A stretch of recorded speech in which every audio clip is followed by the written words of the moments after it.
क्या बेटा? सिमरन कुमारी। सिमरन, हुआ ऐसा आप लोगों के साथ? मेरी मम्मी को गोली मारा गया और हम लोग को जमीन हड़पा गया।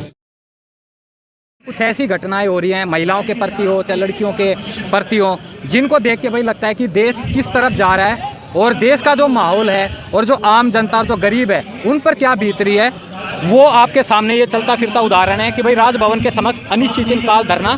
और इनके जो भाई मैं पीछे पढ़ रहा हूँ, ये कहीं ना कहीं जो माफियाओं से जो ज़मीन, एक गरीब मजदूर किसान की जो अपनी ज़मीन होती है, जो उसकी रोजी रोटी होती है, जिससे भाई उनका अपना पालन पोषण होता है, उन चीज़ों को लेकर भाई जानेंगे कि भाई ऐसी क्या मजबूरी हुई जो झारखंड से उनको यहाँ दिल्ली के जंतर मंतर पे आने की ज़रूरत पड़ी।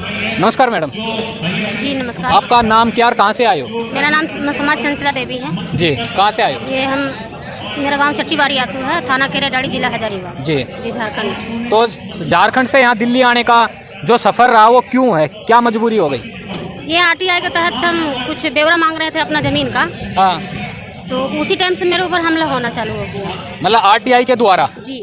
तो आप उसमें क्या सूचना प्राप्त करना चाह रहे थे? ये सूचना प्राप्त करना चाह रहे थे रजिस्टर 2 का पंजीकरण, जी, जो मेरा ज़मीन खाता नवासी है। हाँ, उसका मांगे तो कहीं से कोई रिजल्ट नहीं मिला और मेरे ऊपर जानलेवा हमला होना चालू हो गया। उसके बाद 2 बार तो हमला हुआ, 2 बार हम बचे किसी तरह। तो हमला किसने करा और हमला हुआ किस तरीके का?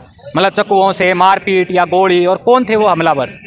ये एक बार तो तलवार से हमला होने वाला था, लेकिन जब हम देखे कि तलवार है उसके पास तो हम लोग वहाँ से भाग गए, क्योंकि ये घटना गांव का ही है। हाँ। और साथ में एनटीपीसी जो कंपनी, जो एशिया का नंबर 1 कंपनी है, वो भूमाफिया का साठगांठ में है। उन लोग दोनों मिलके मेरे ऊपर ये कार्रवाई, मतलब ये सब कर रहा है, क्योंकि मेरा ज़मीन 400 एकड़ है। अच्छा, आपका ज़मीन 400 एकड़? जी 400 एकड़ बहुत होता है 400 एकड़? जी, ये मेरा पुरखा का ज़मीन है। अच्छा, तो उसको वो कंपनी हथियाना चाह रही है? वो कंपनी हथियाना क्या चाहती है, उसमें मतलब यही माइनिंग खोल रखी है। अच्छा, गैर कानूनी तरीके से। और तो आपके जो ज़मीन है उसके कुछ पेपर हैं? जी हाँ। तो ये हमला किसने किया है? ये हमला ये कंपनी वाला और भूमाफिया लोग मिल करके। पहचान हुई किसी का? जी हाँ, पहचान हुई, क्योंकि ये दस्तावेज में उसका नाम भी है, जो कि क्या नाम है? जो कि हम कभी बेचे नहीं है, और उसका कहना है कि तुमसे ही हम ज़मीन खरीदे। तो ज़मीन कितना खरीदा? पूरा 33 एकड़ 50 डिसमिल, जो कि आजकल के ज़माना में बिकता नहीं है उतना ज़मीन। प्लॉटिंग बिकता है। हाँ। तो मेरे पास पेपर है, तो इसमें है 33 एकड़ 50 डिसमिल। अच्छा, 33। तो भाई ये इनकी अपनी फर्द वगैरह है ज़मीन की। तो आपने पुलिस कंप्लेंट दी थाने में? ये हम थाने में भी कंप्लेन किए। थाना से लेकर के बड़का गांव हो गया, फिर हजारीबाग, फिर डीसी, और डीसी वहाँ हजारीबाग से फिर हम यहाँ आ गए रांची डीजीपी कार्यालय। वहाँ पे हर जगह किए, लेकिन कहीं से कोई कार्रवाई नहीं। उसके बाद फिर 11 तारीख 7वां महीना 2022 को मेरे ऊपर गोली चलाया गया। गोली किसने चलाया? भूमाफिया लोग। अच्छा, उनमें से किसी की पहचान या कोई पुलिस द्वारा कोई गिरफ्तारी हुई किसी की? नहीं, किसी को गिरफ्तारी नहीं हुई। पुलिस को नाम बताए, होशो हवास में हम नाम बताए, सबका नाम लिए। तो पुलिस उन लोग का बुला करके, मतलब बहुत अच्छा इज्जत से बुला करके, और बोल रहा है कि नहीं सुंदर गुप्ता ऐसा नहीं है। हम बोले कि ऐसा नहीं है, तो ये पेपर तो है ना उनका, वो थी प्रूफ। क्योंकि आजकल के ज़माना में 33 एकड़ बिकता ही नहीं है ज़मीन। तो आपका मतलब उनका ये कहना है कि आपके पास जो एकड़ 400 एकड़ थी, 400 एकड़ में 33 एकड़ वो खरीद चुके हैं 33 उनके हिसाब से। 200 एकड़ मेरा ज़मीन बंदर बाट उन लोग किया। अच्छा, वो करवा चुके हैं। जिसको खाने का औकात नहीं है, वो भी मेरा ज़मीन खरीदा है, जो कि ये प्रमाण है। ये टोटल का लिस्ट यहाँ पे है, और फिर एक और लिस्ट है जो इसमें भी बंदर बाट किया हुआ है। खाता नंबर 7, थाना नाम केरेडरी, थाना नंबर 0014, ये सब झारखंड सरकार। तो भाई ये है कि जहाँ आज के टाइम में महिलाओं को, आप लोगों को जब हमला हुआ उसके बाद आपने क्या क्या कार्रवाई की? मेरे ऊपर हमला हुआ उसके बाद वहाँ से तो एम्बुलेंस, बहुत लोग था वहाँ पे जब हमला हुआ था, तो कोई एम्बुलेंस के पास फ़ोन किया, तो कोई टंडवा थाना में फ़ोन किया, लेकिन वहाँ पे आधा घंटे तक ना कोई प्रशासन पहुँचा ना एम्बुलेंस पहुँचा। वहाँ जब लोग देखें कि मतलब ये पड़ी हुई है और ब्लड चल रहा है, मेरे साथ में ये थे जो हम CCL ऑफिस जा रहे थे, 83 एकड़ 50 डिसमिल मेरा CCL में गया, जो चंद्रगुप्त। उन लोग का कहना है कि ये जो ये जो जमीन जो है भोला गुप्ता के नाम से 33 एकड़ 50 डिसमिल, ये मेरा CCL का जमीन है। भोला गुप्ता कौन है? ये भोला गुप्ता गांव का भूमाफिया है, उन्हीं लोग करवा रहे हैं। तो ये आप ही के साथ ये समस्या है या और भी किसानों के साथ हथिया लेता है? वहाँ पे तो बहुत ऐसा समस्या झारखंड में चल रहा है, क्योंकि रांची का ही हाल में ही किसी लड़की के बाप को मार दिया गया और उन लोग 3 को लड़की है, उनकी माँ भी नहीं है, उसके साथ भी पता नहीं 33 डिसमिल की 13 डिसमिल है, और वहाँ पे भी भूमाफिया उन लोग के साथ भी गलत कर रहा है। हम ये सोच रहे थे कि मेरे पास इतना ही इसलिए कर रहा है, लेकिन उसके पे आप पास किया है 33 एकड़ है ना, 33 डिसमिल है, तो उसको क्यों उन लोग ऐसा कर रहा है? तो उसमें आपकी जमीन बंजर पड़ी थी, उसमें आप खेती बाड़ी करते थे? खेती बाड़ी करते थे, टाड़ भी था, जंगल भी था मेरा। ये पुरखोती खतियानी जमीन है जो मेरा दादा ससुर के नाम से पीढ़ी दर पीढ़ी चलती आ रही है, ताकि ये ऐसा जमीन है कि मतलब इसको कोई खरीद भी नहीं सकता। तो झारखंड के जो प्रशासन है वो आपकी मदद नहीं कर रहा है, उल्टा और मेंटल टॉर्चर मेरे ऊपर किया है, क्योंकि कुछ वीडियो मेरे पास है। जब मेरे ऊपर गोली चली थी तो हम थाना में फिर डिस्चार्ज होकर के जब हम गए थे, आधे घंटे बाद जब एम्बुलेंस आई फिर क्या हुआ उसकी? आधे घंटे बाद जब एम्बुलेंस आई तो वहाँ पे नहीं गई जहाँ पे हमको गोली लगी थी। वहाँ से एक लड़का था, उसका बाइक था, वो चलाया, इसको बोला कि तुम पकड़ो पीछे से और हम चलते हैं। उसके मतलब यही कि आधा घंटा दूर जाने के बाद आपके पास कुछ वीडियो फोटोज हैं? हाँ है, दिखाना एक बार।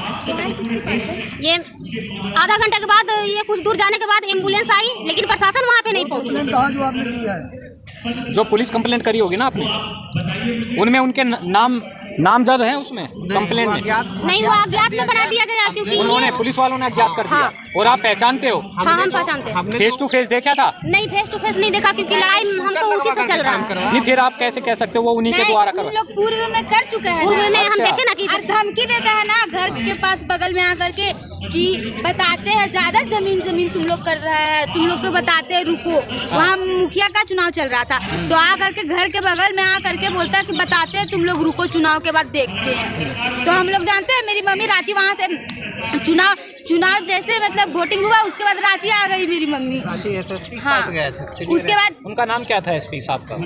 मेरे को पता नहीं। अच्छा, फिर आगे देखिए, हम चुनाव ये मुखिया में हम उठे थे जो चुनाव में ये है, चुनाव के दिन ही हमको उसका भगना धमकी दिया था, सुंदर गुप्ता का भगना, कि चुनाव बाद रुको तुमको हम बताते हैं। धरना दे रहे थे ना रांची में, तो देखिए प्रशासन के द्वारा 4 थाना का प्रशासन आकर के और हम लोग को मेंटली टॉर्चर और हाथापाई भी कर रहा था, और मेरी बहन वीडियो कर रही थी। अपने देश में तो बताया जाता है कि महिलाओं का पूरा सम्मान करा जाता, पूरी सुरक्षा दी जाती है, सरकार बड़े बड़े वादे करती है। झारखंड में ऐसा कुछ नहीं है, जंगल राज है, जंगल राज वहाँ है।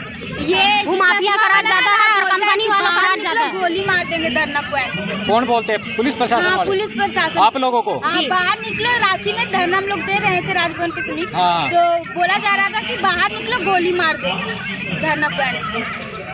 तो हम लोग बोले कि यहीं पर कफन बांध नहीं है तो यहीं पर मार दीजिए गोली, जो बाहर मारिएगा वही यहीं पर मारिए। तो फिर बोलता है ना कि हम कहाँ बोले, इसमें रिकॉर्डिंग भी है कि बोला है। क्या उम्मीद लेकर आए हैं? ये दिल्ली हम आए हैं उम्मीद लेकर के, राष्ट्रपति जी जो हैं द्रौपदी मुर्मू जी, उनसे हम यही विनती करते हैं कि NIA जांच मांग रहे हैं और हम लोग का सुरक्षा मुहैया कराया जाए।